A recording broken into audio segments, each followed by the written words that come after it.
오늘 말씀은 마가복음 12장 38절에서 40절입니다.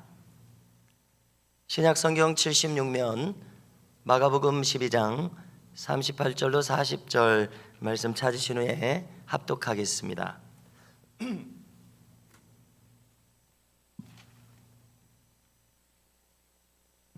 네, 이제 이 말씀 화면에도 있습니다. 합독하겠습니다. 예수께서 가르치실 때에 이르시되 긴 옷을 입고 다니는 것과 시장에서 문안받는 것과 회당의 높은 자리와 잔치 윗자리를 원하는 서기관들을 삼가라. 그들은 과부의 가산을 삼키며 외식으로 길게 기도하는 자니 그 받는 판결이 더욱 중하리라 하시니라. 아멘. 네, 마가복음 강해 설교를 계속하고 있습니다.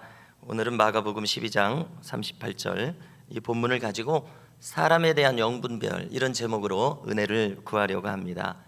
그래서 이제 이 수요기도에 대해서는 사복음서를 계속해서 공부하려는 그런 마음의 계획이 들어지고 있습니다. 그래서 우리가 마가복음을 한 번만 공부할 것이 아니라 마가복음 하면 이제 누가복음하고 요한복음하고 다시 마태복음하고 해서 사복음서를 계속 우리가 살피면은 우리의 영혼에 크게 유익이 있으리라 생각이 됩니다. 또 그렇게 하고자 하는 이유는 이 구약 성경도 하나님 말씀이지만 굉장히 또 방대하고 시간도 많이 걸리기 때문에 우리가 예수님께 집중하면 좋을 것이다. 우선 이런 생각을 했고요.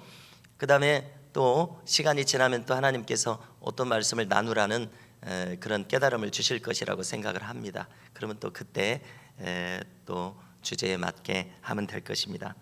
자, 오늘 말씀을 보니까 예수님께서는 서기관을 거론하십니다. 자, 서기관은 말 그대로 우리가 영어 성경을 제가 살피면은요, 말 그대로 글을 쓰는 사람이라는 뜻입니다. 글을 쓰는 사람을 서기관이라고 하는데요, 잘 아시는 것처럼 당시에는 인쇄술이 없었습니다. 그래서 구약의 이 성경 말씀을 후대에 전수하려고 하면은 이것을 써서 필사를 해서 전하는 방법이 유일한 방법이었습니다. 그래서 이 율법의 말씀을 필사하고 또 그것을 연구하고 가르치는 사람을 서기관이라고 했습니다. 역시 우리가 잘 아시는 대로 구약의 율법을 다루는 사람들은 레위인들이었습니다. 제사장들과 레위인들이 각 성읍마다 배치가 돼서 하나님 말씀을 전수하고 보존하고 가르치는 역할이 레위인들의 역할 아닙니까? 그런 사람들 중에서 서기관이 되었습니다. 그렇기 때문에 이들은 율법을 맡은 레위인들 중에서 세워졌습니다. 제사장들이 많았습니다. 주님 시대에는 제사장의 이 계보가 흐트러져서 임명직이 됐지만 제사장직은 원래 레위 지파 중에서 아론의 후손들만 제사장이 될 수가 있습니다. 레위 지파에 많은 후손들이 있지 않습니까? 그 중에서 아론의 아들들만 다 제사장이 되는 것입니다. 그리고 다른 레위 지파들은 이제 레위인이 돼서 성전에서 섬기는 자들이었습니다. 이렇게 이제 그 레위 지파의 제사장들이 율법사가 되고 서기관이 되고 그렇게 되는 것을 우리가 생각해 볼 수 있는 것인데요. 그래서 이제 율법학자, 서기관, 제사장, 바리새인들 이 사람들은 다 그냥 뭉뚱그리면 같은 사람들이다 이렇게 생각하게 됩니다. 이 서기관은 역사적으로는 바벨론 포로에서 돌아왔을 때에 그때부터 발달했다고 전해집니다. 그래서 가장 앞장서서 이런 역할을 했던 인물이 성경에 나오는 학사 에스라였습니다. 그래서 성경 연구에 대해서 생각하면 에스라라는 인물을 우리가 떠올리게 되는데요, 이것은 주전 400년대입니다. 그래서 에스라는 모든 주님 시대의 서기관들의 표준적인 그런 인물로, 우리가 창시자를 발명의 에디슨은 발명의 아버지 이렇게 하듯이 아마 서기관들의 아버지 그러면은 에스라라고 이렇게 말할 수 있을 것입니다. 자, 그런데 이 서기관들은 점점 율법의 세부 사항들을 확장해서 작성했습니다. 예를 들어서 안식일 규정을 우리가 살핀다면은요, 십계명에서는 안식일을 기록하여 거룩하게 지키라 이렇게 되어 있고, 모세오경에서 그것을 나무를 안식일에 나무를 하면은 안식일에 일한 것이다 등등의 이런 세부 규정들이 있지 않습니까? 그런데 이제 서기관들은 그것을 더 세부적으로 작성을 했습니다.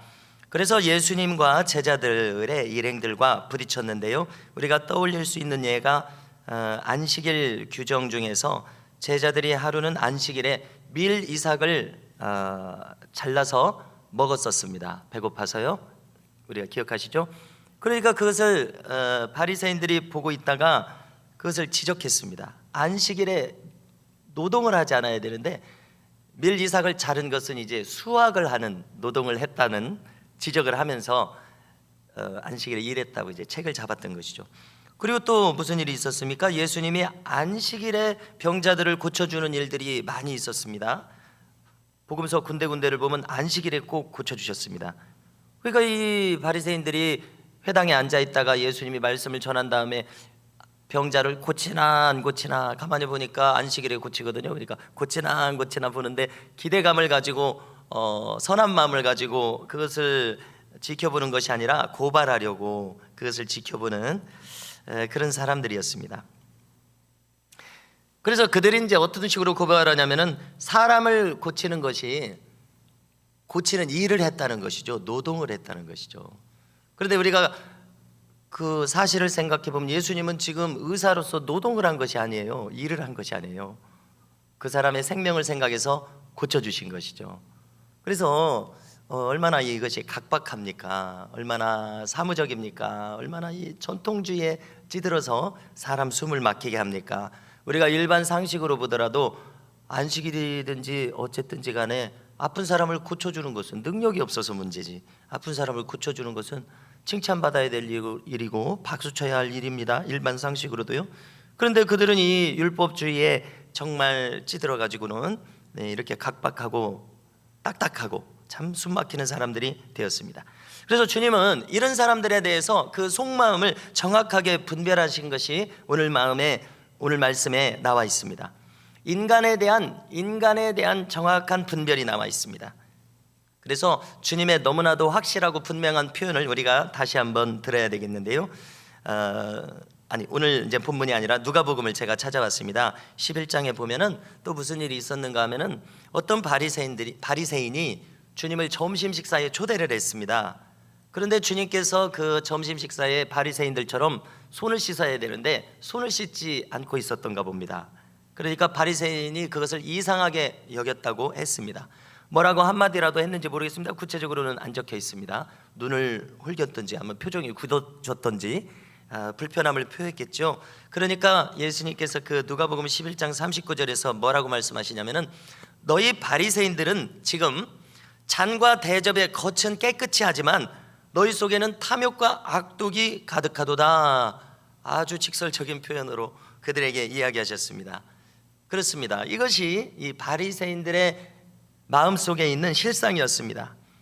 회칠한 무덤을 꾸몄다는 뜻이죠. 회칠한 무덤처럼 겉은 깨끗하고 또 더 나아가서 화려할 수 있지만 그 무덤 속에는 무엇이 들어있습니까? 썩은 시신이 들어있습니다. 더러운 것이 그 무덤 속에 들어있습니다. 그래서 겉으로 외모를 그럴싸하게 꾸미고 율법주의를 내세웠지만은 속에는 이 바리새인들 속에 온갖 탐욕과 악독함이 가득하다고 지금 말씀하신 것입니다. 그래서 우리가 성경을 보니까 바리새인들은 항상 주님을 향해서 그렇게 주님을 향해서 선하고 정직하게 주님을 대한 사람들은 적었습니다. 대부분의 바리새인들은 주님에게 와서 주님과 거칠게 부딪혔습니다. 그들의 모습을 한번 떠올려 보십시오. 그들은 주로 주님에게 시기심을 가지고 왔습니다. 왜 주님을 시기하겠습니까? 주님에게는 사람을 막 살리고 병 고치고 또 지혜로운 말씀이 나오고 이 천국 복음이 나오고 사람을 살리는 일만 하셨는데 그들은 주님을 시기하고 있어요. 이것이 무엇을 반대로 증명하고 있습니까? 자기들 속에도 생명이 있고 하나님 말씀을 사모하고 하나님 은혜를 사모하는 바리새인들이었더라면 주님을 보고 박수를 쳤을 것입니다. 사람을 고치는 것을 보고 환영했을 것입니다.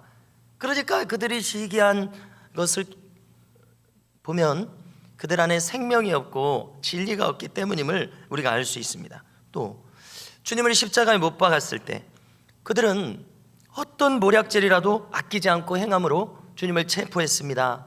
죽이는 데까지 주님을 몰아갔습니다. 얼마나 그들이 그 거친 사람들입니까? 이렇게 사람을 고발해서 재판하고 그 사람에게 형벌을 주려면 정당하게 해야 되지 않습니까? 그렇지 않습니까? 그런데 그들은 하나님의 말씀을 다룬다고 하면서도 모략을 써서, 권모술수를 써서, 거짓 증인을 세워서, 그다음에 이 거짓된 방법으로, 거친 방법으로 이렇게 하는 자체가 이미 그들은 종교인이지 그 안에 생명이 없었습니다. 하나님을 찾을 뿐이지.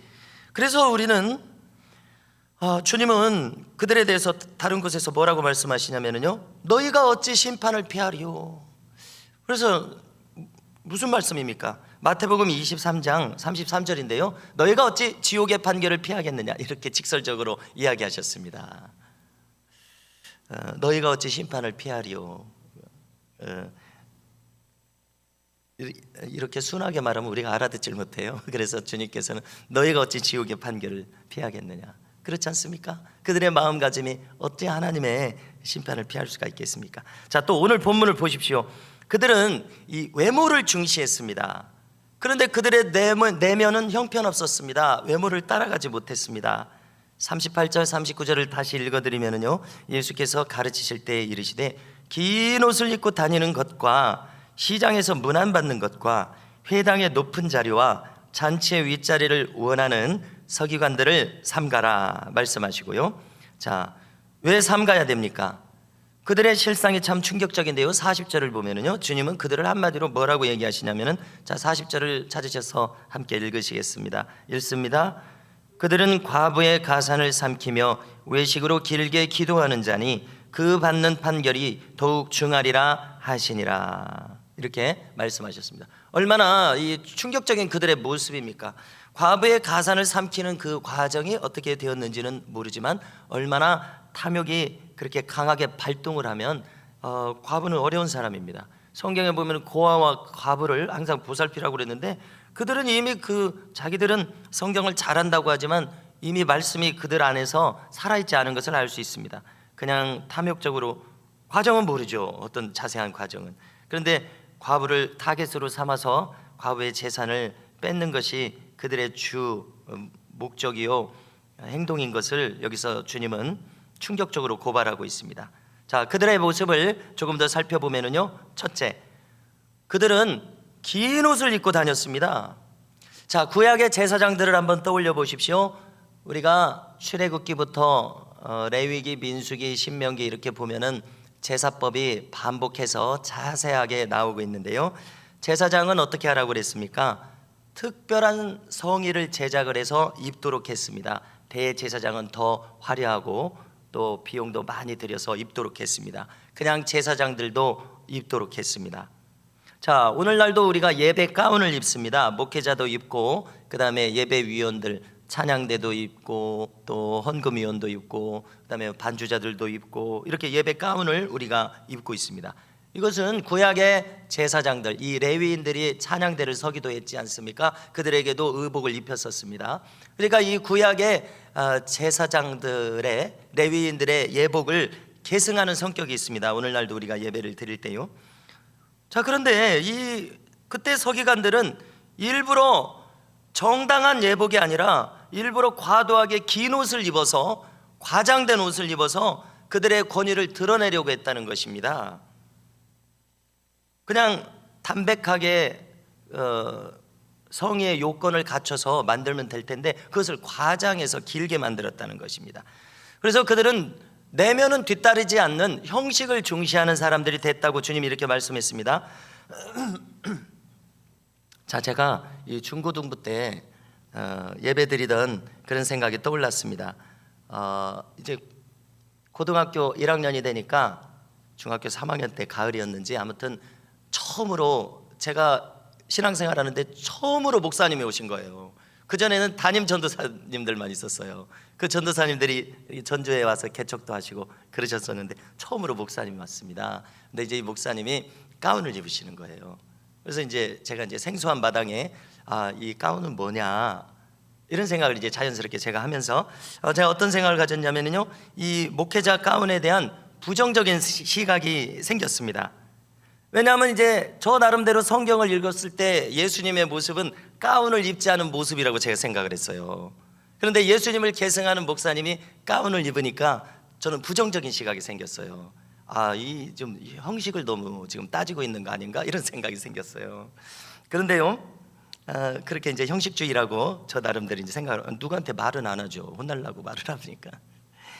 자, 그런데 이제 나중에 보니까 구약의 제사장들하고 레위인 찬양 대원들이 가운을 입은 것이 성경에 기록되어 있습니다. 그런가 하면 또 이제 신학교에 들어가니까 종교 개혁자들은 가운을 입었습니다. 검은색 가운을 입었습니다. 그래서 그 의미는 뭐라고 설명을 하냐면 그 인간의 부패한 것을 가리기 위해서 가운을 입었다 이렇게 설명하는 것입니다.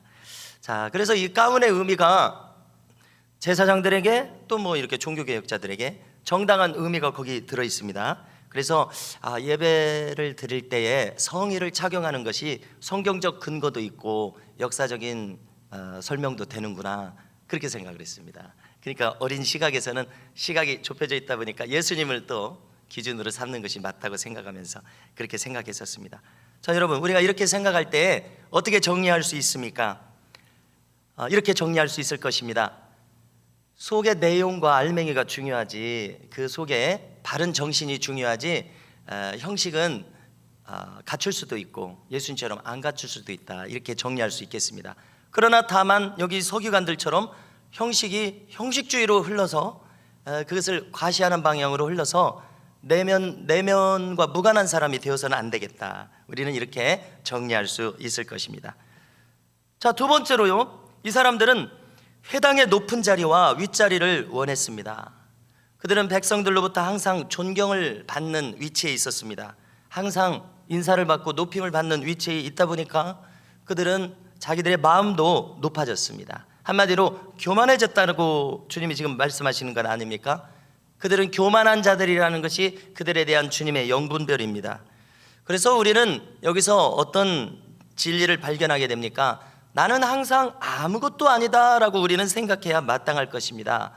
우리는 이 세상에서 살아가면서 지위를 얻을 수도 있고 재산을 얻을 수도 있습니다. 또 명예도 얻을 수도 있습니다.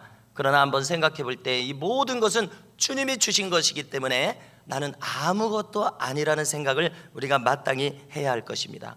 물론 내가 노력해서 얻었습니다. 그런데 그 노력할 수 있는 마음과 능력도 주님이 주셨다는 사실입니다.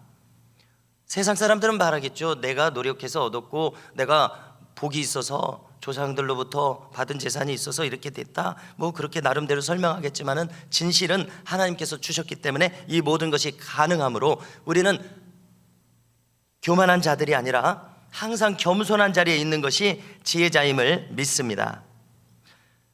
우리가 지금 주님께서 그들을 분별하고 말씀하시는 내용과 구약 성경의 말씀을 종합적으로 생각해 보면은 교만이야말로 주님께서 가장 싫어하시는 것임을 알 수가 있습니다. 자, 교만을 주님께서 싫어하신다는 것을 우리는 신비에 정말 흔들림 없이 심어야 되겠는데요, 새겨야 되겠는데요. 잠언의 말씀을 한번 들어보십시오. 잠언 6장 16절 이하의 말씀을 찾아왔습니다. 들려드리면요, 여호와께서 미워하시는 것 곧 그의 마음에 싫어하시는 것이 67가지이니 곧 교만한 눈, 거짓된 혀, 무죄한 자의 피를 흘리는 손, 악한 계교를 꾀하는 마음, 빨리 악으로 달려가는 발, 거짓을 말하는 망령된 증인과 및 형제 사이를 이간하는 자이니라. 이렇게 67가지를 나열하는 것을 알고 계시죠? 여기서 첫 번째로 교만한 것을 싫어하신다 이렇게 말씀하셨습니다. 잠언에서는 이 교만한 마음을 여러 번 거론합니다. 피하라고 합니다. 자, 그것을 제가 이렇게 압축해서 정리해 보니까요, 구절은 되지 않겠습니다. 교만하면 욕이 찾아온다는 것입니다. 교만해서는 다툼만 일어난다고 합니다. 교만한 자는 또 매를 자청한다고 합니다. 교만한 자는 그 집을 헐어버리시겠다고 합니다. 또 교만한 자는 조금 전처럼 여호와께서 미워하신다고 합니다. 또 잠언 16장 18절을 보니까 교만은 패망의 선봉이다, 거만한 마음은 넘어짐의 앞잡이다 이렇게 말씀하십니다. 또 잠언 18장 12절을 보니까 교만은 멸망의 선봉이요 겸손은 존귀의 앞잡이다 이렇게 말씀합니다. 그래서 이 말씀처럼 우리 모두는 교만을 버리고 항상 겸손한 자의 자리로 갈 수 있기를 주님의 이름으로 축복합니다. 자, 어거스틴은 이런 말을 남겼습니다. 믿는 자의 덕목을 세 가지로 얘기를 하는데, 첫째, 믿는 자의 덕목은 겸손이요, 둘째도 겸손이요, 셋째도 겸손이다, 이런 말을 했습니다. 얼마나 겸손을 중요하게 생각했으면 이렇게 말하겠습니까? 그래서 저는 여기에다가 꼬릿말을 붙여가지고 이런 말씀을 드리고 싶습니다. 늘 드리는 말씀입니다마는 주님부터가 겸손하셨습니다. 그래서 주님은 자기 뜻을 비우시고 아버지의 뜻으로 자기를 채우셨습니다. 겸손한 결과가 그것이었습니다. 그래서 우리 이 신자들도 주님의 겸손을 쫓아서 나의 뜻이 아니라 아버지의 뜻이 내 안에 들어오도록 내가 비워져 있는 사람, 이렇게 겸손한 사람이 돼야겠다는 결론을 가지게 됩니다. 그래서 우리가 새벽마다 그렇게 기도하고 있고, 제가 기도하시자고 해서 조금 전에도 그렇게 기도했습니다. 그래서 우리는 이 주님이 먼저 겸손하셨던 것처럼, 어거스틴도 그렇게 말하는 것처럼 항상 우리는 이 세상에 유교적인 겸손도 있습니다. 그렇습니다만은 주님의 겸손을 쫓아서 우리도 그렇게 겸손한 길을 갈 수 있기를 간절히 소망합니다. 자, 교만한 자는 주님의 뜻이 들어올 때 그것을 튕겨내 버릴 것입니다. 여러분, 그렇다면 그가 어떻게 하나님의 사랑을 받을 수가 있겠습니까? 하나님의 뜻을 받아들여야 하나님도 좋다고 그러시죠. 하나님의 뜻이 떠올랐는데 그걸 튕겨내버리면 이 사람이 바로 교만한 사람입니다. 자, 세 번째로 40절에 보니까 이 서기관들은 과부의 가산을 삼켰습니다. 한마디로 탐욕이 가득하고 있고요, 그것을 삼키려면 그것을 뺏어야 되는데 압제하는 마음으로 가득합니다. 그리고 그들은 외식으로 길게 기도합니다. 기도 자체는 얼마나 귀하고 거룩합니까? 기도할 마음이 안 들어서 우리가 기도를 못하지 않습니까? 그런데 기도할 마음이 있어서 기도하는 자체는 너무나도 귀한 것인데요, 그러나 주님이 보실 때 이 서기관들은 사람을 의식하는 기도를 했다는 것이 지금 문제입니다. 그래서 우리는 항상 기도할 때 어떤 마음을 가져야 되겠습니까? 하나님께 집중할 수 있기를 바랍니다. 자, 우리가 기도에 집중할 때 어떤 현상이 생겨납니까? 하나님으로부터 뭔가 이렇게 은혜가 옵니다. 뭔가 영감도 떠오르고 오늘 내가 어떻게 행하면 좋겠다는 이런 번뜩이는 지혜가 임하기도 하고, 그렇지 않습니까? 하나님으로부터 집중할 때 어떤 일이 생긴다고요? 하나님께서 뭔가 이렇게 은혜를 주시는 일이 생깁니다.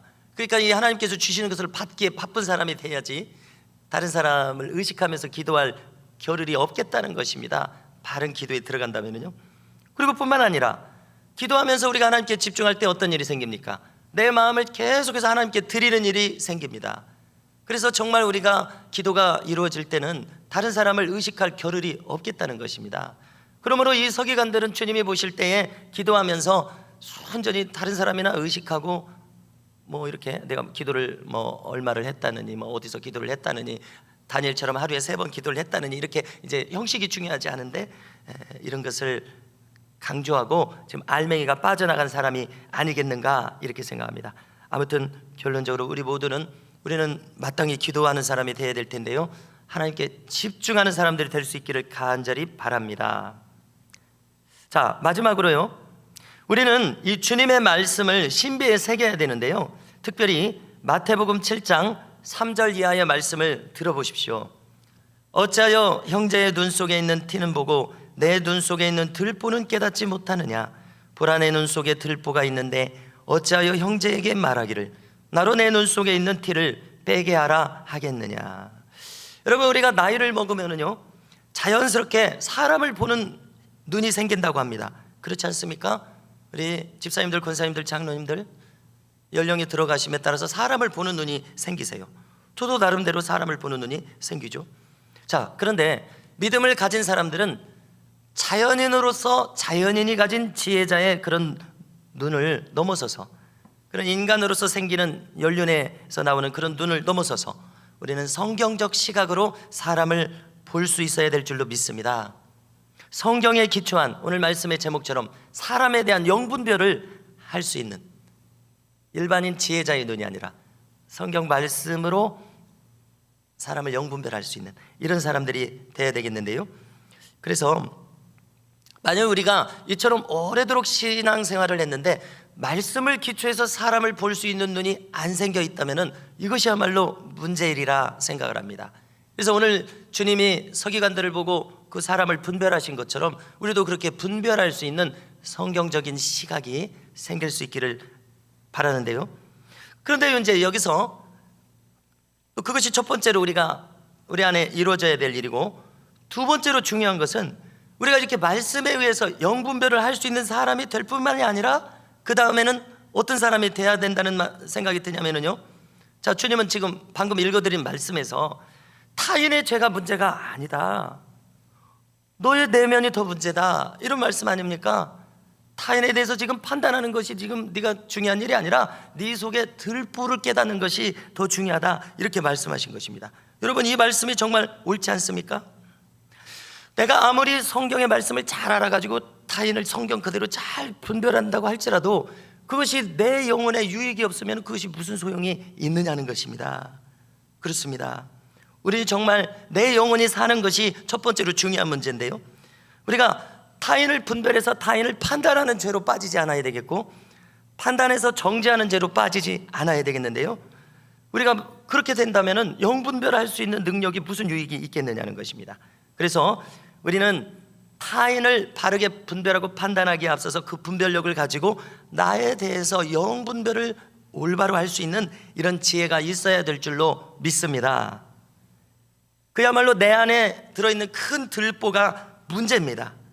그래서 만일 내가 나를 분별했을 때 내 안에 이 독한 시기심이 발견된다면, 탐심이 발견된다면, 음욕이 발견된다면, 또 분쟁이 가득한 것이 발견된다면 얼마나 좋겠습니까? 그런데 그것을 내가 발견하지 못하고 깨닫지 못한다면 타인을 올바르게 분별한들 그것이 나에게는 아무 유익이 없다는 것이죠.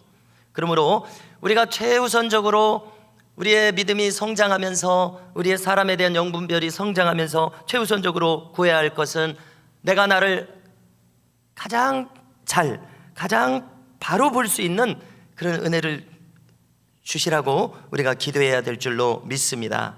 그리고 내 안에서 발견된 이 들보를 주님 앞에 정직하게 내어놓을 수 있는 마음을 주시고 이것을 바르게 처리할 수 있게 해달라고 구해야 할 것입니다. 그러면은 주님께서 우리가 구할 때에 발견된 들보를 어떻게 하라는 지혜를 주실 것입니다. 그것을 제거할 수 있는 길을 알게 하실 것입니다. 그래서 그 결과로 우리는 더 깨끗한 심령이 될 것입니다. 그래서 깨끗하게 회개한 심령이 될 것인데요, 정말 우리에게 급선무는 바로 이 이름을 깨닫게 됩니다. 그렇습니다. 다른 사람이 문제가 아니라 바로 내가 문제라는 것을 깨닫게 됩니다. 내 영혼이 사는 것이 제일 우선 해결해야 될 문제라는 것입니다. 지난번 어떤 주일에 나눴던 그 이세종 선생의 일화를 제가 간간히 떠올리게 되더라고요. 자, 이세종 선생님이 점점 그 성경 한 권을 그대로 이 성경 한 권의 사람이 되어가면서 그에게는 어떤 현상이 나타났습니까? 마음이 계속 깨끗해져 가지고는 자기 동네 아이들이 짓궂게도 지금 길을 막고 있어요. 이세종 선생이 지나가지 못하도록, 어른인데요, 옛날에 그 지주였는데 좀 못 지나가게 하고 있어요. 그랬더니 그 어떻게 있습니까? 애들을 꾸짖지 못하고 거기 그대로 서 있는 거예요. 여러분, 야 이놈들아 저리 가라, 이 귀찮은 녀석들아, 이런 거친 마음을 발동을 안 하는 거예요. 여러분 얼마나 놀랍습니까? 현대인들의 마음은 거칠어만 갑니다. 현대 신자들의 마음은 거칠어만 갑니다. 뭐 다른 사람 말할 것 없이 나의 마음도 참 거친 마음이 이렇게 느껴지는데, 아이들을 그렇게 함부로 대하는 것조차도 그 마음을 삼가고 있는 그 마음의 상태가 계속 이렇게 떠오릅니다. 자, 성도 여러분, 또 관련해서요, 어떤 목사님이 이렇게 이야기하는 것을 제가 들었습니다. 이렇게 동석한 자리에서 누가 이제 험담을 시작하는 거예요. 다른 사람 얘기를 시작하는 거예요. 그러면 이 목사님은 그 자리를 떠나버린다는 것입니다. 말을 섞지 않는다는 것입니다. 왜냐하면 그것을 이제 설명하기로, 왜 그렇게 하느냐, 자기가 지금 기도줄을 잡았는데 이 기도줄에 방해가 된다는 것입니다. 나도 거기 동조하면은요. 그래서 기도 정신이 흐트러진다는 것입니다. 이 어떻게 잡은 기도줄인데 이 기도줄이 방해를 받는다면 너무나 이 마음이 속상한 거죠, 여러분. 그래서 우리가 관련해서 기억해야 될 말씀은 이것이라고 생각합니다. 너희들은 무슨 무익한 말을 하든지 심판날에 이에 대하여 신문을 받으리라 말씀하셨습니다. 주님이 마태복음 12장 36절에서 말씀하셨는데요, 이 말씀을 기억하는 것이 우리에게 크게 도움이 되리라 믿습니다. 무슨 무익한 말을 하든지 심판날에 이에 대하여 신문을 받으리라. 정신이 번쩍 나는 말씀입니다. 자, 저는 지난 한 주간 동안 제가 경험한 것은 이것입니다. 지금 이제 대선판이 이제 끝날 텐데요, 이게 댓글을 읽게 돼요. 뉴스 기사에. 그러면은 거기 이제 얼마나 이 격한 표현들이 많이 있습니까? 제가 이 몇 년 전부터는 신문 기사에 댓글에 글을 쓰지 않습니다. 왜냐하면 이 글을 쓰고 나면은, 입력하고 나면 제 마음이 상당히 흐트러져요. 그래서 뭐 좋은 말이든 나쁜 말이든 글을 쓰지 않습니다. 자, 그런데 이번 며칠 사이에는 제가 뭘 느꼈냐면은 이 신랄한 말들에 좋아요를 누르는 것에 마음이 불편해지는 것을 느꼈어요. 왜냐하면 이제 옳은 말이라고 생각돼서 좋아요를 누르게 되지 않습니까? 그런데 이 좋아요를 누르는 것조차도 그 거친 표현에 내가 지금 동조해서 지금 누른단 말이에요. 그게 옳은 말이라도요. 그래서 이 누르는 것도 조금 좀 편치 않은 마음이 들더라고요. 그래서 이제는 이 좋아요도 누르지 말아야 되나, 이런 그런 마음이 들어졌습니다. 성도 여러분, 아무튼 우리는 조금 전에 나눈 이 주님의 말씀들을 신비에 새길 수 있기를 바랍니다. 자, 우리가 좋은 나무가 되어야 되는데요, 좋은 나무가 되어야 좋은 열매를 맺는데요, 이러한 말씀들을 우리의 신비에 새길 수 있기를 바랍니다. 다시 말해서 우리는 가시나무가 되라고 부름받지 않고 무화과 나무가 되라고 부름받았습니다. 그래서 용서의 열매, 성결의 열매, 자비의 열매가 우리의 마음에 맺혀져야 되겠습니다. 또한 주님의 말씀 중에 선한 사람은 그 쌓은 선에서 선을 내고 악한 사람은 그 쌓은 악에서 악한 것을 내느니라 말씀하셨습니다. 오늘 주제와 관련해서요, 이 말씀도 우리의 신비에 새길 수 있기를 바랍니다. 성도 여러분, 오늘은 우리가 사람에 대한 영분별을 주님이 하신 방식을 따라서 살폈습니다. 주님이 서기관들을 분별하신 그 시각을 우리도 가져야 되겠습니다. 그런데 더 중요한 것은 무엇인가 하면, 타인에 대한 영분별이 중요한 것이 아니라 정말로 중요한 것은 내가 나를 말씀으로 영분별할 수 있는 은혜라는 것입니다. 그래서 우리가 나를 바르게 분별해서 좋은 나무가 되는 방향으로 갈 수 있기를 주님의 이름으로 축복합니다. 그 쌓은 선에서 선을 내는 자의 이 견관자로 이렇게 세워지는 방향으로 우리 모두가 갈 수 있기를 주님의 이름으로 축복합니다.